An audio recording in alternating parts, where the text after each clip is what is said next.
Britain's longest-serving monarch, Queen Elizabeth II, passed away at the age of 96. Buckingham Palace said she died peacefully at the Balmoral Castle in Scotland. King Charles III, Queen's eldest son, takes over as Britain's new monarch. The Queen reigned for 70 years and was last seen with UK's new Prime Minister Liz Truss. The Queen's funeral will take place on the 19th of September. 96 rounds of gun salutes, one for every year of the Queen's life, were fired at several places across the United Kingdom. The royal family will observe a period of mourning that ends on the 7th day after the Queen's funeral. India has also declared one-day state mourning on 11th of September as a mark of respect on the Queen's demise. Former Prime Minister Boris Johnson, paying his tribute to the Queen in the House of Commons, said she was the rock on which modern Britain was built. UK's new Prime Minister Liz Truss called her one of the greatest leaders the world has ever known. The Queen saw 16 Prime Ministers during her reign, with the last being Liz Truss.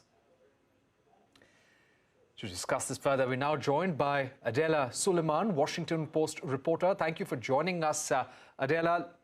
Could you give us a sense of the mood outside Buckingham Palace, the scenes that you witnessed when you went there? It's feeling extremely rudderless, without a figure that we have had present for over 70 years. And I think it comes on the back of a new Prime Minister here in England as well. So there's a real sense of uncertainty about the future. I would say, though, the fact that King Charles has travelled from Scotland to Buckingham Palace just in the last hour or so has really been quite a reassurance, and the crowds have been extremely happy to see him and have been chanting "God Save the King," which is something that most people are still adjusting to here. Right. Adela, what is the way forward in terms of protocol? When does the Queen's funeral now take place? So as we're hearing, we think the funeral will probably be around the 19th of September. There's a very strategic plan that's been in place, Operation London Bridge, for some time, which really is meticulously details what will happen in the event of the Queen's death and the accession to the throne of King Charles. So as the royal family just said this morning, there'll be a period of formal mourning. We've seen football matches have been cancelled here in the UK, big public events, concerts. So there'll be, a real somber mood, at least for the next 10 days in the build-up to the funeral. We expect her body will be lying in state in Edinburgh. It will probably move there tomorrow and over the weekend. People we don't know yet, but we assume the public will be able to pay their respects. And then the body of the Queen will travel to London, where she will also lie in state. And parliamentarians in Westminster will be able to pay their respects, and then also the public before her formal funeral in Westminster Abbey. And then we know that the body will be buried at Windsor Castle with her husband, Prince Philip, who died last year.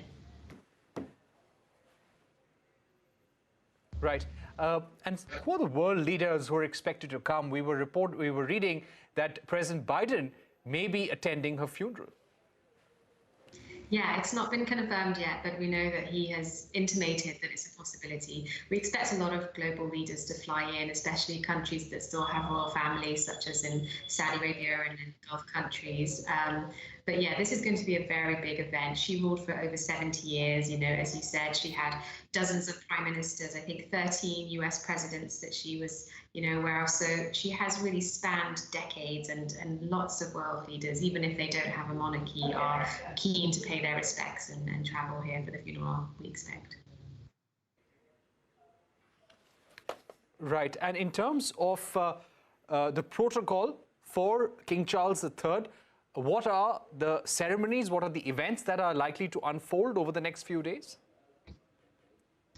Yeah, so as I said, he was at his mother's bedside when she died yesterday, and he and his wife Camilla, who will now be known as the Queen Consort, have travelled to Buckingham Palace today to greet the crowds.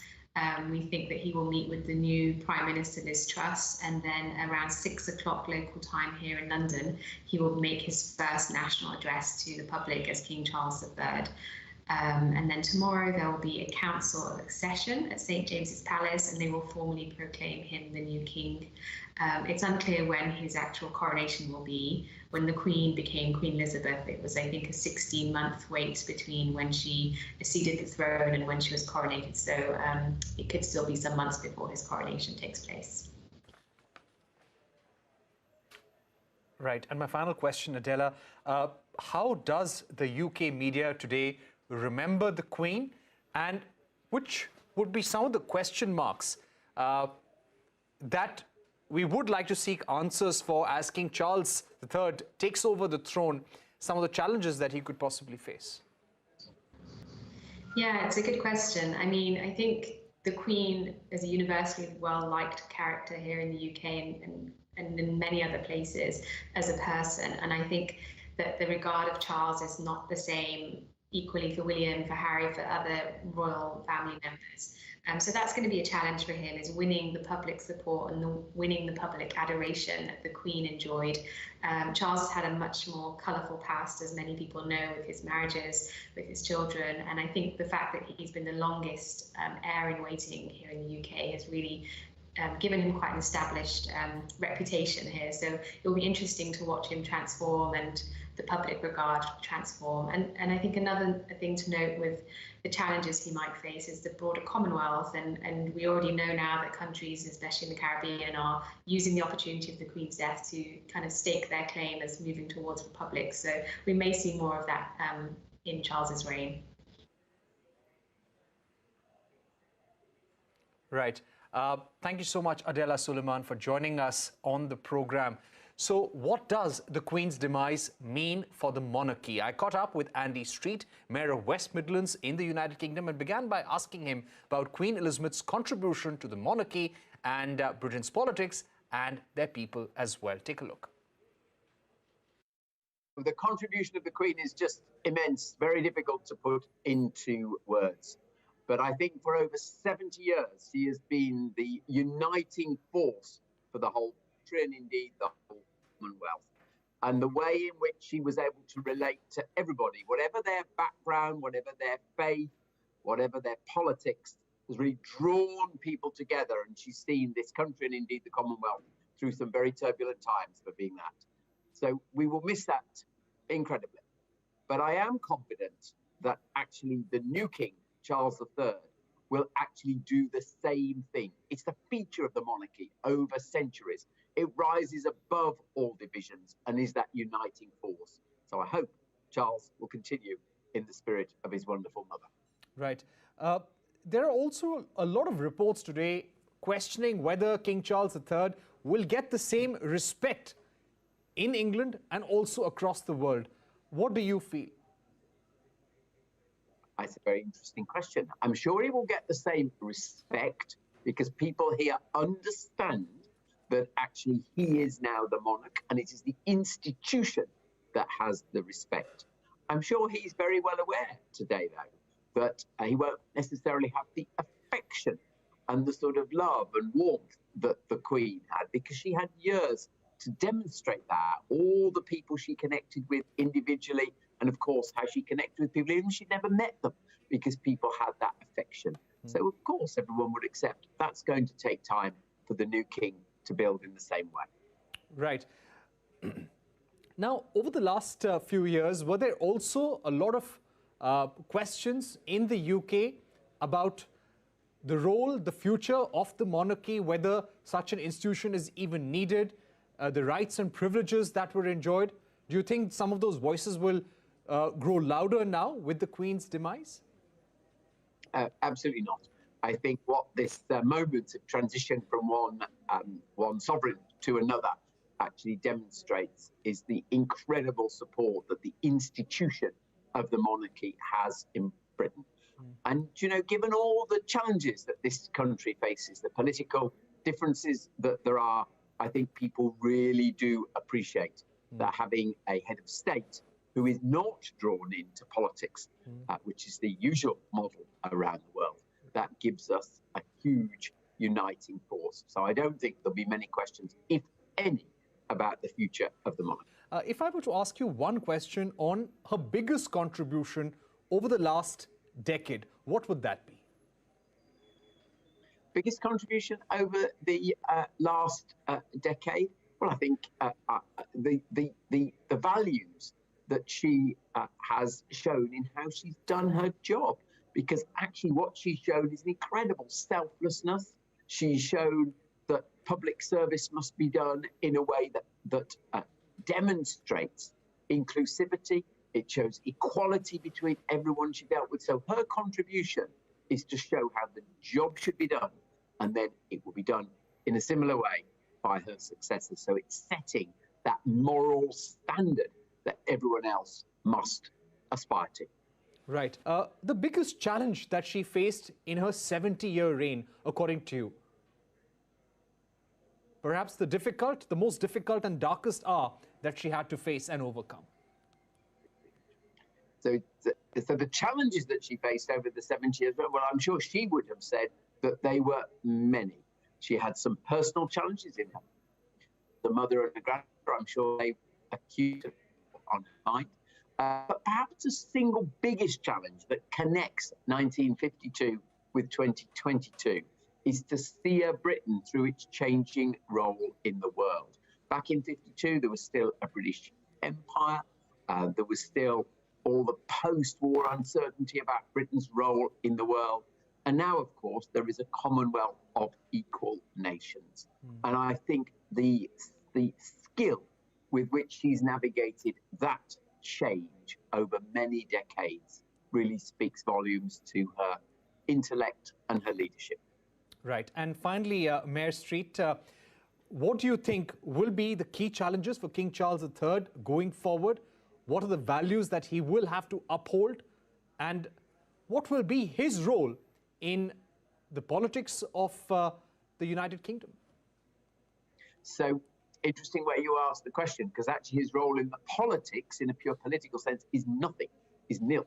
And what he actually has to do is demonstrate political neutrality, which means that everybody, whichever side of a political debate you are on, still sees him as the sovereign, the head of state of the country. And so actually to stand back from the hurly-burly of politics is probably going to be a personal challenge to anybody. But his mother has demonstrated just how critical it is to do that. So I think that's actually, as an incoming king, he'll have incredible goodwill. Everyone will want him to succeed, but demonstrating that neutrality, but continuing to show the way in which he does business, that morality, that will be the path he's got to navigate. All right, Mayor Andy Street, thank you so much for taking out time to speak to us here on CNBC-TV18. My pleasure. All right, so that was Mayor Andy Street paying his tribute to the Queen and also tell us about the challenges that lie ahead for the UK monarchy. We're going to take a short break, but coming up, India and China agree to disengage at one standoff point in Ladakh. The moves comes ahead of a potential meeting between Prime Minister Modi and President Xi Jinping at a summit in Uzbekistan next week. A special discussion when we're back. Welcome back. You are watching Global Eye. There has been some breakthrough in the long-standing India-China border dispute. Both sides have begun disengagement of troops from the disputed GograHotsprings area. India's External Affairs Ministry said the disengagement process will be completed by the 12th of September. This is the fourth friction point seeing disengagement of troops, but troop deployment continues in few other spots in Depsang, Demchok and other areas along Ladakh and Arunachal Pradesh. This comes ahead of a potential meeting between Prime Minister Narendra Modi and Chinese President Xi Jinping at the SCO summit in Uzbekistan. To discuss this further, we're now joined by Lieutenant General Satish, former Chief of Integrated Defence Staff, Anil Trigunayat, former Indian Ambassador and Distinguished Fellow at the Vivekananda International Foundation. Gentlemen, thank you very much for joining us.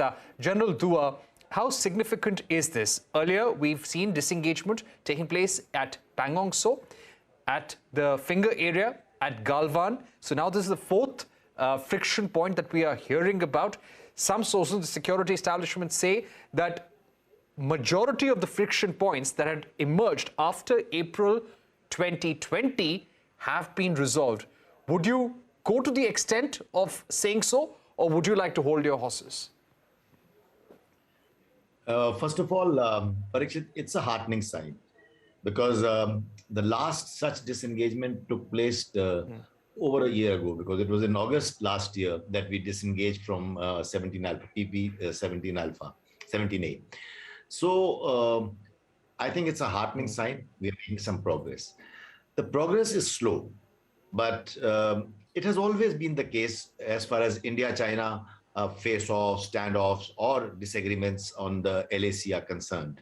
Let's not forget that the Nathula incident in 1967, which led to many casualties, it took 7 years to resolve the whole issue fully.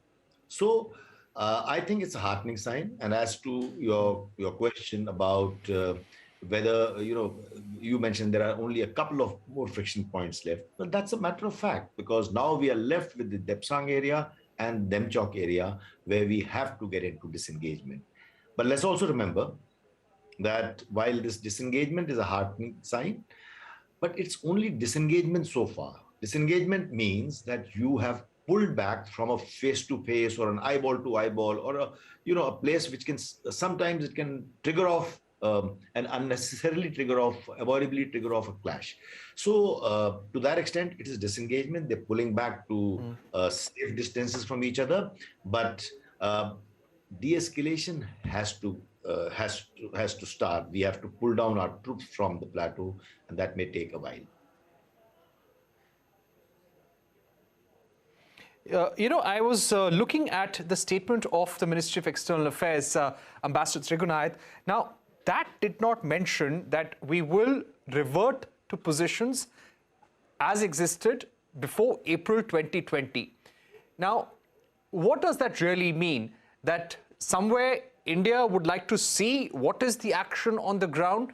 We would not want to play up this disengagement too much right now. The de-escalation word, as General Dua pointed out, that is something that still needs to be achieved?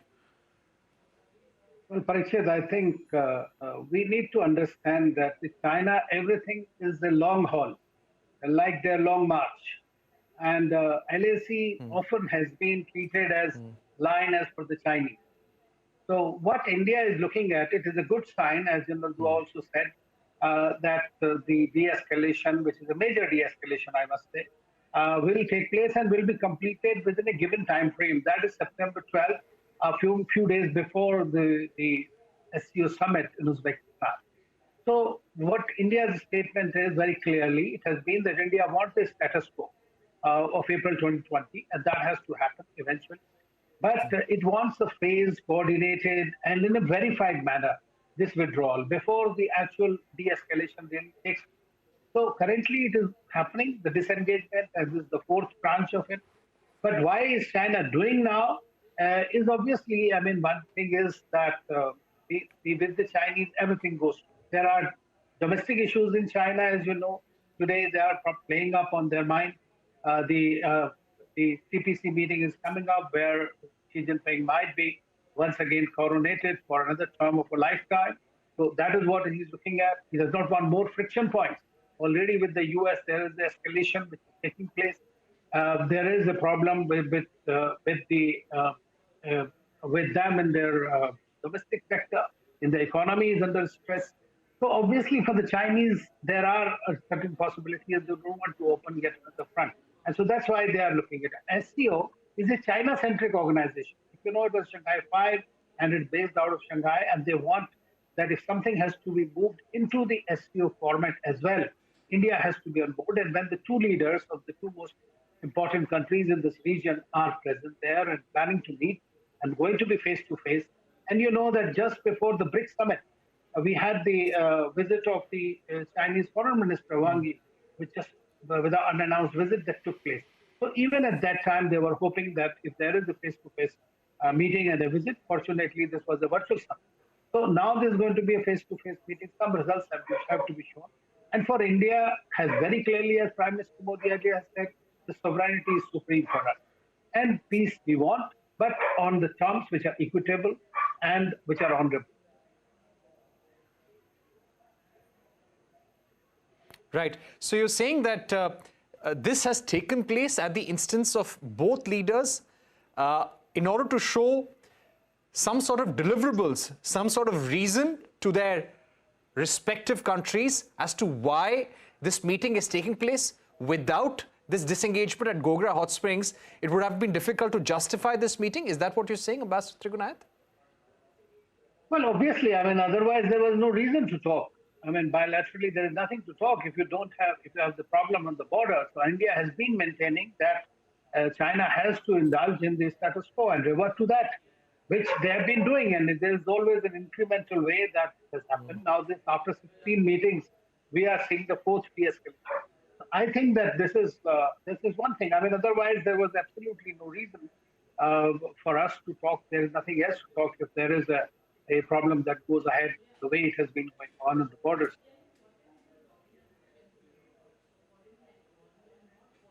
Right. General Dua, if I can come to you, till about a few weeks back, we had been hearing from sources in the security establishment that deployments at the LAC were at their peak. Almost 50,000 troops on each side. We're talking about very heavy machinery, Indian Air Force aircraft being deployed in those areas as well. Can that really be removed all of a sudden? No, nothing can be done all of a sudden. Let me just explain. We spoke about disengagement, that is going away, from each other so that we don't spark off an incident inadvertently also. Then we talk of de-escalation. When you de-escalate, you will move away from the vicinity of the LAC as it used to be earlier. How many of those troops will actually go back to the plains will remain to be seen.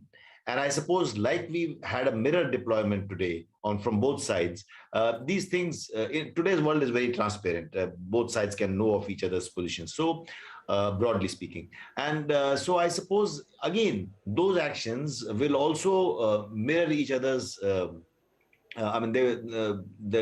de-escalation will also mirror each other's actions. So when you said that troops may move away, how far back will they move? Because surely we will like to keep some reserves. Certain emplacements have been made. Certain areas have been readied. So to that extent, our defense preparedness has moved up a notch or two, and that may be an understatement. So the fact remains. The progress remains to be seen. It will be a tricky thing. And the last sentence I'd like to say is that it will always be a long haul. And I gave you an example of 1967. And here also, we must be patient. All of us put together will have to be patient. Right. The situation at the border will be guided by the political consensus between the leaders, between Prime Minister Modi and President Xi. The political relationship will guide the military tensions on the border. Do you feel that India would continue keeping up its guard at the LAC, considering what has happened in Galwan? The preparedness vis-a-vis China along Ladakh, along Arunachal, is not going to change now. I'll put it this way, that we never let our guard down, whether it is LAC or LOC. Border guarding and border management are two different things. So we don't let our guard down. And even in the spirit of cooperation and de-escalation, the guard will never be lowered. So that is what I said. How far back will we move our troops, our readiness to be able to mobilize at a short notice, our preparedness to be able to launch if required will remain. And to that extent, in this last 2 years in the standoff, our infrastructure and our readiness posture have only improved. Right. General Dua, Ambassador Trigunayat, thank you very much for joining us on this segment on India-China LAC tensions and what does this disengagement at GograHotsprings mean before a possible meeting of Prime Minister Modi and President Xi Jinping at the SCO summit. Thank you for joining us and goodbye.